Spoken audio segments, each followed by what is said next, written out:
நிறைய தடவை சொன்னேன் இது. ஆனால் நீங்கள் அது ஸ்பெசிஃபிக்காக இப்போ கேட்குறீங்க. ஆன்மீகம்ன்றது அதுக்கு தனியான நேரம் தேவையில்லை. 24 மணி நேரம் ஆன்மீகம் தான். ஆனால் சாப்பிடணும் தானே. ஆன்மீகம் பண்ணுறோன்னு உண்ணாவிரதத்துலேயே இருக்கலாமா? சாப்பிடணும் தானே. அதனால ஆஃபீஸ் போகிறீங்க. வேறு ஏதாவது தேவை இருக்குது, மனநிலையில், உடல்நிலையில், உணர்ச்சி நிலையில் பல விதமான தேவை இருக்குது. அதுக்கு குடும்பம், சமூகம், இன்னொன்று அரேஞ்ச்மெண்ட் பண்ணியிருக்கிறோம். அது நல்லா அன்பாக நடத்துக்கணும் தானே. ஆஃபீஸ்க்கு ஆனந்தமாக போகணும், வீடு ஆனந்தமாக அன்பாக நடத்துக்கணும். இதுதான் ஆன்மீகம்.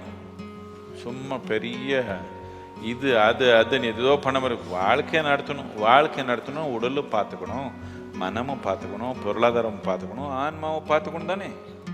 ஒரு வாழ்க்கை, ஒரே ஒரு உயிர் தான் நீங்கள் பார்த்துக்கணும். அது பிரித்து 4 பார்த்துக்கணுமேன்னு சொன்னால் 4 எங்கே இருக்குது? 1 தானே இருக்குது பார்த்துக்கிறது. 1 பார்த்துக்கணும்.